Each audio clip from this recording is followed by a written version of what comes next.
Some members of the Jamaat distance themselves due to the behavior of certain office holders. How can we as Khuddam actively promote the beauty and purpose of Nizam-e-Jamaat to help members distinguish between individual shortcomings and the sanctity of the system? میں کئی دفعہ بتا چکا ہوں ان کو، بتائیں لوگوں کو کہ تم نے اس آفس ہولڈر کو بیعت نہیں کی ہوئی،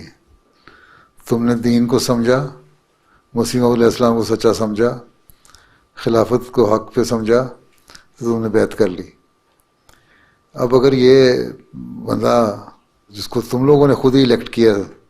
کسی آفس کے لیے، وہ سیکرٹری تربیت ہے یا صدر جماعت ہے، جنرل سیکرٹری ہے یا مورما ہے، خود تم نے خود سلیکٹ کیا ہے، ہو سکتا ہے اس غلطی کی وجہ سے اللہ میاں تمہارے واپس زمانہ چاہتا ہے، اس لیے تمہارا کام یہ ہے کہ اطاعت کرو۔ اس لیے آن صلی اللہ علیہ وسلم نے فرمایا کہ اگر تمہارے سر پہ کوئی منقع کے سر والا بھی بالکل بے عقل آدمی بھی امیر بنا دیا جائے تو اس کی اطاعت کرو، تو اب کرو، لیکن اپنے ان جو ذاتی گریونسز ہیں ان کو اپنی جماعت کے ساتھ، اپنے دین کے ساتھ بریکٹ نہ کرو، ٹھیک ہے؟ اور یہ آفس ہولڈر جو ہے یہ تو 6 سال بعد ختم ہو جائے گا، لیکن تم اپنا اگر اس سے ہٹو گے تو دین مستقل ضائع کر لو گے، اللہ تعالیٰ کی ناراضگی لے لو گے۔ اس لیے دین کو علیحدہ رکھو ان باتوں سے۔ اور آفس ہولڈرز کا بھی کام ہے آپ لوگ ان کو سمجھائیں جو ان کے واقف ہیں کہ آپ کی وجہ سے لوگ خراب ہو رہے ہیں، اس لیے اپنے ایٹیچیوڈ کو ٹھیک کرو، لوگوں سے رویہ درست کرو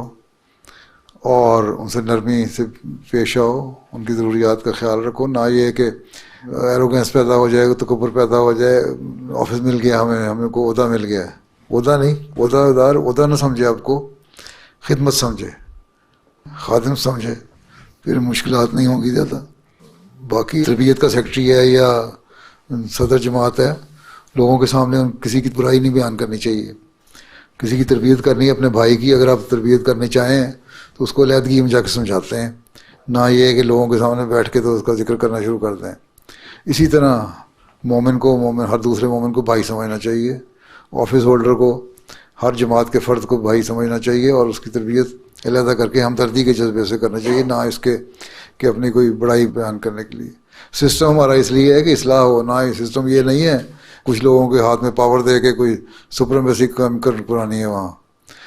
تکبر کا اظہار کروانا ہے وہاں، نو، یہ تو عاجزی ہے، بھائی چارہ ہے آپس میں۔ ایک سسٹم کو چلانے کے لیے ہم نے ایک سسٹم بنایا ہے، اس لیے نہیں بنایا کہ وہاں ہم دوسروں کو دڑا دیں، بلکہ قرآن شریف میں تو اللہ تعالیٰ نے آن صلی اللہ علیہ وسلم کو فرمایا ہے کہ تم لوگوں سے پیار اور نرمی کا سلوک کرو، اگر ان پہ سختی کی ہیں اور سختی سے پیش آئے تو یہ لوگ دوڑ جائیں گے۔ آن صلی اللہ علیہ وسلم کا اتنا مقام ہے، اگر اللہ تعالیٰ ان کو بھی وارننگ دے سکتا ہے دوڑ جائیں گے، تو پھر ہم کیا چیز ہیں؟ اس لیے پیار اور محبت سے بات کرنی چاہیے ہر ایک سے۔